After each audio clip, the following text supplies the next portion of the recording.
Good morning everyone. आज दिन है रविवार 27 नवंबर 2022। आज हम लोग पढ़ाई करेंगे लक्ष्मीकांत पॉलिटी की किताब से 15वां अध्याय अंतर्राज्यीय संबंध इंटर स्टेट रिलेशंस। तो चलिए शुरू करते हैं। भारतीय संघ व्यवस्था की सफलता मात्र केंद्र तथा राज्यों के सौहार्दपूर्ण संबंधों तथा घनिष्ठ सहभागिता पर ही नहीं अपितु राज्यों के अंतर संबंधों पर भी निर्भर करती है। अतः संविधान ने अंतर्राज्यीय सौहार्द के संबंध में निम्न प्रावधान किए हैं। पहला, अंतर्राज्यीय जल विवादों का न्याय निर्णयन। दूसरा, अंतर्राज्यीय परिषदों द्वारा समन्वयता। तीसरा, सार्वजनिक कानूनों, दस्तावेजों तथा न्यायिक प्रक्रियाओं को पारस्परिक मान्यता। चौथा, अंतर्राज्यीय व्यापार, वाणिज्य तथा समागम की स्वतंत्रता। इसके अतिरिक्त संसद द्वारा अंतर्राज्यीय सहभागिता तथा समन्वयता को बढ़ाने के लिए क्षेत्रीय परिषदों को गठित किया गया है। अंतर्राज्यीय जल विवाद। संविधान का अनुच्छेद 262 अंतर्राज्यीय जल विवादों के न्याय निर्णयन से संबंधित है। इसमें दो प्रावधान हैं। पहला, संसद कानून बनाकर अंतर्राज्यीय नदियों तथा नदी घाटियों के जल के प्रयोग, बंटवारे तथा नियंत्रण से संबंधित किसी विवाद पर शिकायत का न्याय निर्णयन कर सकती है।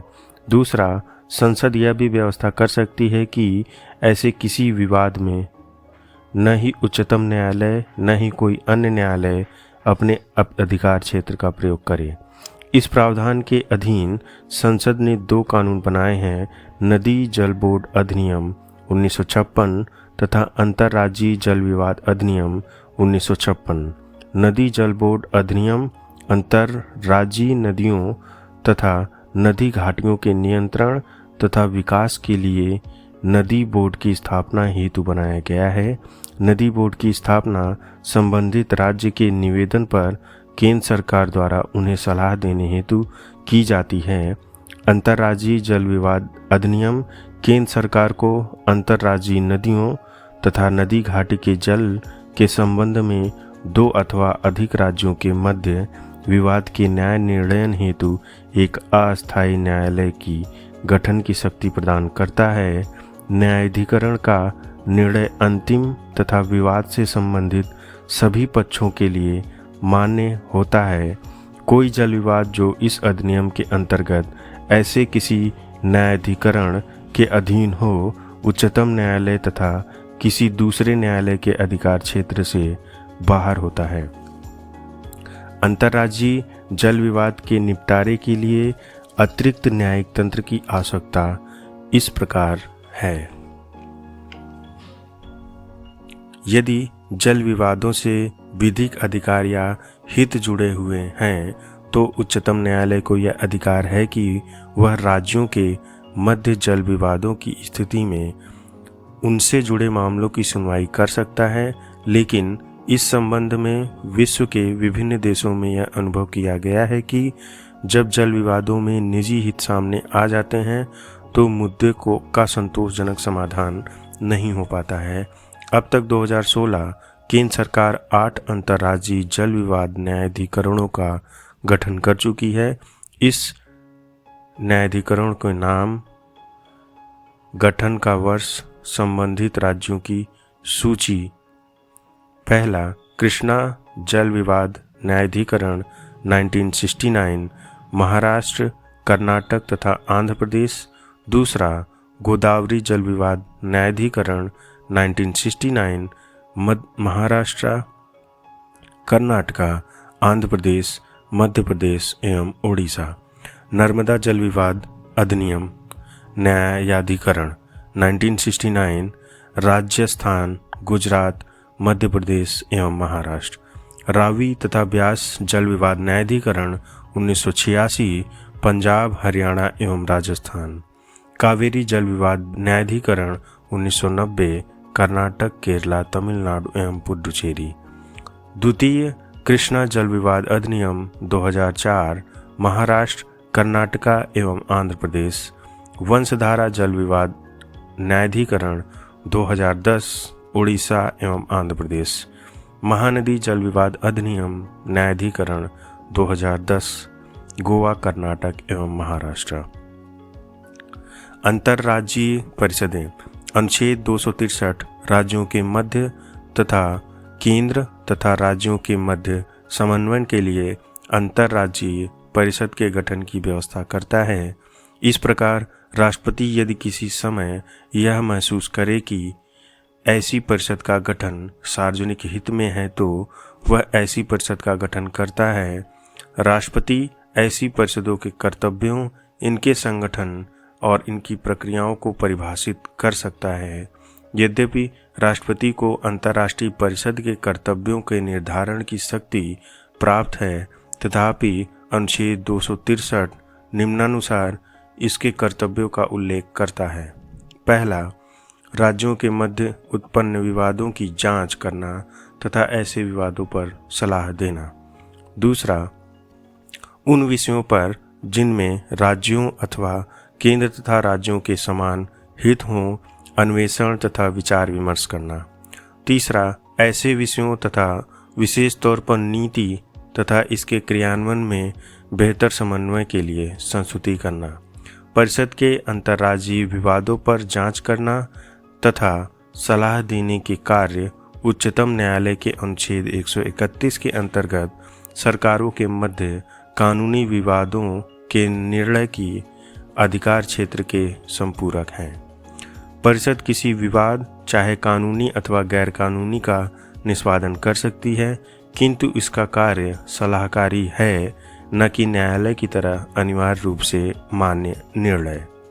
अनुच्छेद 263 के उपरोक्त उपबंधों के अंतर्गत राष्ट्रपति संबंधित विषयों पर नीतियों तथा इसके क्रियान्वयन में बेहतर समन्वय के लिए निम्न परिषदों का गठन कर चुका है। पहला, केंद्रीय स्वास्थ्य परिषद। दूसरा, केंद्रीय स्थानीय सरकारी एवं शहरी विकास परिषद। तीसरा, बिक्री कर हेतु उत्तरी, पूर्वी, पश्चिमी तथा दक्षिणी क्षेत्रों के लिए 4 क्षेत्रीय परिषदें। भारतीय दवा की केंद्रीय परिषद तथा होम्योपैथी की क्षेत्रीय परिषद का गठन संसद के अधिनियम के अंतर्गत किया गया था। अंतर्राज्यीय परिषद की स्थापना केंद्र तथा राज्य संबंधों से संबंधित सरकारियां आयोग 1983 से 87 ने संविधान के अनुच्छेद 263 के अंतर्गत नियमित अंतर्राज्यीय परिषद की स्थापना के लिए सशक्त सुझाव दिए हैं। इसने संस्तुति की अंतर्राज्यीय परिषद को इसी अनुच्छेद 263 के अधीन बनी अन्य संस्थाओं से अलग करने के लिए इसे अंतर सरकारी परिषद कहना आवश्यक है। आयोग ने संस्तुति की परिषद के अनुच्छेद 263 की उपधारा ख तथा ग में वर्णित कार्यों की जिम्मेदारी दी जानी चाहिए। सरकारिया आयोग की उपरोक्त सिफारिशों को मानते हुए वीपी सिंह के नेतृत्व वाली जनता दल सरकार ने 1990 में अंतर्राज्यीय परिषद का गठन किया। इसमें निम्न सदन थे। पहला, अध्यक्ष प्रधानमंत्री। दूसरा, सभी राज्यों के मुख्यमंत्री। तीसरा, विधानसभा वाले केंद्र शासित प्रदेशों के मुख्यमंत्री। चौथा, उन केंद्र शासित प्रदेशों के प्रशासक जहां विधानसभा नहीं है। पांचवा, राष्ट्रपति शासन वाले राज्यों के राज्यपाल। छठा, प्रधानमंत्री द्वारा नामित 6 केंद्रीय कैबिनेट मंत्री, गृह मंत्री सहित। परिषद का अध्यक्ष प्रधानमंत्री द्वारा नियमित 5 कैबिनेट मंत्री, राज्य मंत्री परिषद के स्थायी आमंत्रित सदस्य होते हैं। यह परिषद अंतर्राज्यीय, केंद्र राज्य तथा केंद्र शासित प्रदेशों से संबंधित विषयों पर संस्तुति करने वाला निकाय है। इसका उद्देश्य ऐसे विषयों पर इनके मध्य परीक्षण, विचार विमर्श तथा सलाह से समन्वय को बढ़ावा देना है। विस्तार पूर्वक इनके कार्य निम्नलिखित हैं। पहला, ऐसे विषयों पर अन्वेषण तथा विचार विमर्श करना जिसमें राज्यों अथवा केंद्र का साझा हित निहित हो। दूसरा, इन विषयों पर नीति तथा इसके क्रियान्वयन में बेहतर समन्वय के लिए संस्तुति करना। तीसरा, ऐसे दूसरे विषयों पर विचार विमर्श करना जो राज्यों के सामान्य हित में हो और अध्यक्ष द्वारा इसे सौंपे गए हों। परिषद की एक वर्ष में कम से कम 3 बैठकें होनी चाहिए।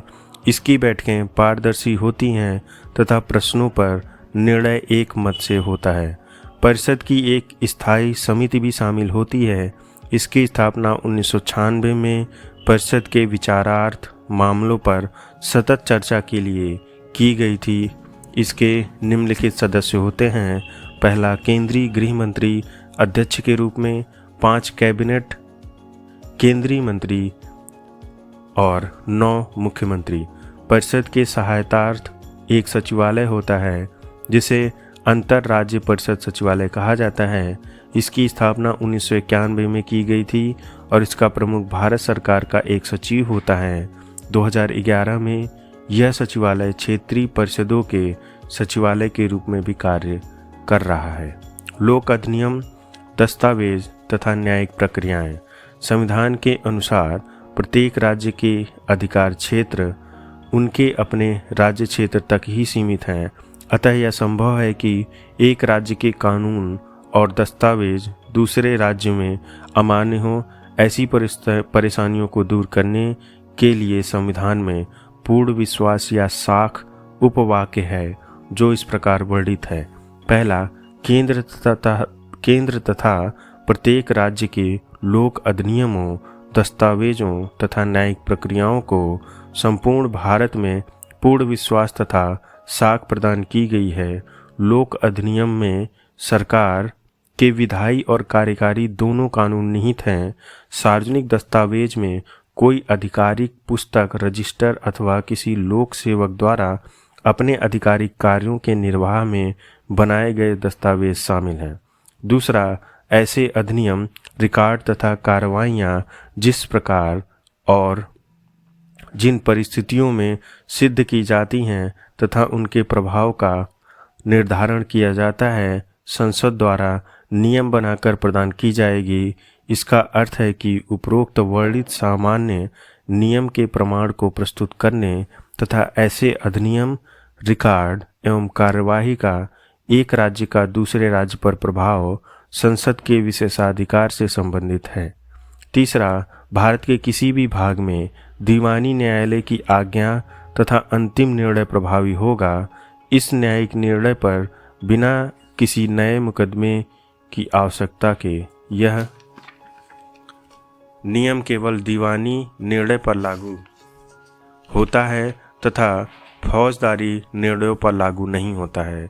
दूसरे शब्दों में, किसी राज्य के न्यायालयों को दूसरे राज्य के दंड के नियमों को क्रियान्वित करने की आवश्यकता नहीं है। अंतर्राज्यीय व्यापार एवं वाणिज्य। संविधान के भाग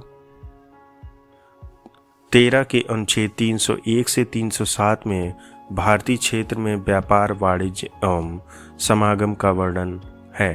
अनुच्छेद 301 घोषणा करता है कि संपूर्ण भारतीय क्षेत्र में व्यापार, वाणिज्य तथा समागम स्वतंत्र होगा। इस प्रावधान का उद्देश्य राज्यों के मध्य सीमा अवरोधों को हटाना तथा देश में व्यापार, वाणिज्य तथा समागम के अबाध प्रवाह को प्रोत्साहित करना हेतु एक इकाई बनाना है। इस प्रावधान में स्वतंत्रता अंतर्राज्यीय व्यापार, वाणिज्य एवं समागम तक ही सीमित नहीं है, बल्कि इसका विस्तार राज्यों के भीतर व्यापार, वाणिज्य एवं समागम पर भी है। अतः यदि किसी राज्य की सीमा पर या तो पहले अथवा बाद में स्थानों पर प्रतिबंध लगाए जाते हैं तो यह अनुच्छेद 301 का उल्लंघन होगा।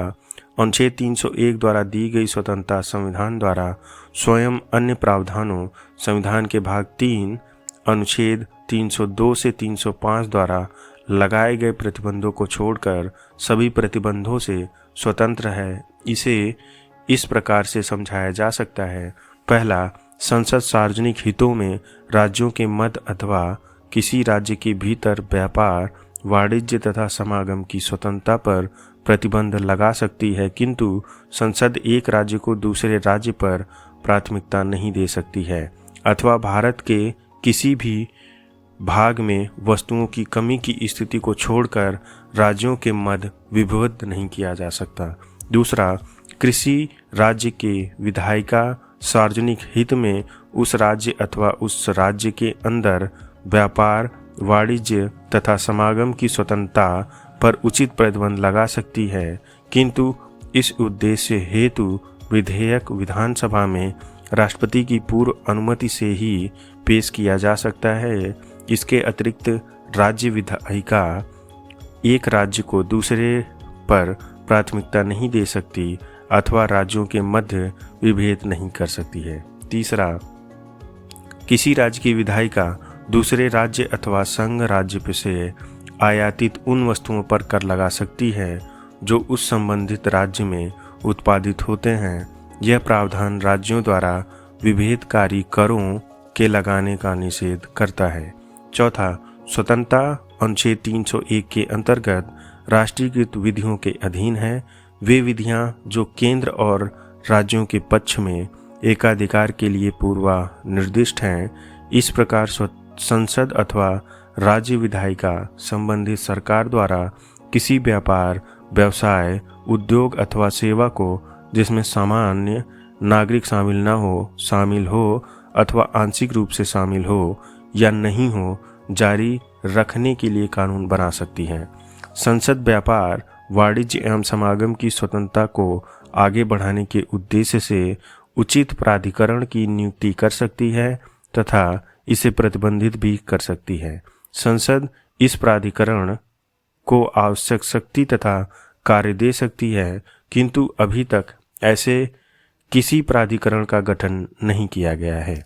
क्षेत्रीय परिषदें सांविधिक निकाय है, न कि संवैधानिक। इसका गठन संसद द्वारा अधिनियम बनाकर किया गया है, जो कि राज्य पुनर्गठन अधिनियम 1956 है। इस कानून ने देश के 5 क्षेत्रों में विभाजित किया है: उत्तरी, मध्य पूर्वी, पश्चिमी तथा दक्षिणी, तथा प्रत्येक क्षेत्र के लिए एक क्षेत्रीय परिषद का गठन किया गया है। जब ऐसे क्षेत्र बनाए जाते हैं तो कई चीज़ों का ध्यान में रखा जाता है, जिसमें सम्मिलित है देश की प्राकृतिक विभाजन, नदी तंत्र तथा संचार के साधन, सांस्कृतिक एवं भाषाई संबंध तथा आर्थिक विकास की आवश्यकता, सुरक्षा तथा कानून और व्यवस्था। प्रत्येक क्षेत्र परिषद में निम्नलिखित सदस्य होते हैं: अ, केंद्र सरकार का गृह मंत्री, ब, क्षेत्र के सभी राज्यों के मुख्यमंत्री, स, क्षेत्र के प्रत्येक राज्य में 2 मंत्री, द, क्षेत्र में स्थित प्रत्येक केंद्र शासित प्रदेश के प्रशासक। इसके अतिरिक्त निम्नलिखित व्यक्ति क्षेत्रीय परिषद से सलाहकार के रूप में संबंधित हो सकते हैं: पहला, योजना आयोग द्वारा मनोनीत व्यक्ति; दूसरा, क्षेत्र में स्थित प्रत्येक राज्य सरकार का मुख्य सचिव; तीसरा, क्षेत्र के प्रत्येक राज्य का विकास आयुक्त। केंद्र सरकार का गृह मंत्री 5 क्षेत्रीय परिषदों का अध्यक्ष होता है। प्रत्येक मुख्यमंत्री क्रमानुसार 1 वर्ष के समय के लिए परिषद के उपाध्यक्ष के रूप में कार्य करता है। क्षेत्रीय परिषदों का उद्देश्य राज्यों, केंद्र शासित प्रदेशों तथा केंद्र के बीच सहभागिता तथा समन्वयता को बढ़ावा देने हैं। ये आर्थिक एवं सामाजिक योजना, भाषाई अल्पसंख्यक सीमा विवाद, अंतर्राज्यीय परिवहन आदि जैसे संबंधित विषयों पर विचार विमर्श तथा संस्तुति करती है। ये केवल चर्चात्मक या परामर्शदात्री निकाय है। क्षेत्रीय परिषदों के उद्देश्य विस्तार पूर्वक निम्नलिखित हैं: पहला, भावुकतापूर्ण देश का एकीकरण प्राप्त करना; तीक्ष्ण राज्य भावना, क्षेत्रवाद, भाषाई तथा विशेषतावाद के विकास को रोकने में सहायता करना; विभाजन के बाद के प्रभावों को दूर करना ताकि पुनर्गठन, एकीकरण तथा आर्थिक विकास की प्रक्रिया एक साथ चल सके; केंद्र तथा राज्यों को सामाजिक तथा आर्थिक विषयों पर एक दूसरे की सहायता करने तथा एक समान नीतियों के विकास के लिए विचारों एवं अनुभवों के आदान प्रदान में सक्षम बनाना; मुख्य विकास योजनाओं के सफल तथा तीव्र क्रियान्वयन के लिए एक दूसरे की सहायता करना, देश के अलग अलग क्षेत्रों के मध्य राजनीतिक साम्य सुनिश्चित करना। पूर्वोत्तर परिषद उपरोक्त क्षेत्रीय परिषदों के अतिरिक्त एक पूर्वोत्तर परिषद का भी गठन एक अलग संसदीय अधिनियम पूर्वोत्तर परिषद अधिनियम 1971 द्वारा किया गया है। इसके सदस्यों में असम, मणिपुर, मिजोरम, अरुणाचल प्रदेश, नागालैंड, मेघालय, त्रिपुरा तथा सिक्किम शामिल हैं। इसके कार्य कुछ अतिरिक्त कार्यों सहित वही हैं जो क्षेत्रीय परिषदों का है। यह एक एकीकृत तथा समन्वित क्षेत्रीय योजना बनाती है जिसमें साझे महत्व के विषय सम्मिलित हैं। इसे समय समय पर सदस्य राज्यों द्वारा क्षेत्र में सुरक्षा तथा सार्वजनिक व्यवस्था के रखरखाव के लिए उठाए गए कदमों की समीक्षा करनी होती है।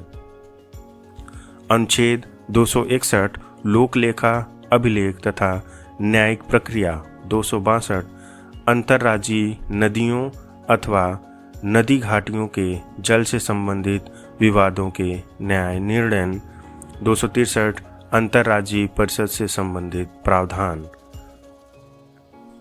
इसी के साथ हमारा 15वां अध्याय अंतर्राज्यीय संबंध इंटर स्टेट रिलेशंस कंप्लीट होता है। अगले अध्याय में हम लोग पढ़ाई करेंगे 16वां अध्याय आपातकालीन प्रावधान इमरजेंसी प्रोविजंस। तब तक के लिए धन्यवाद।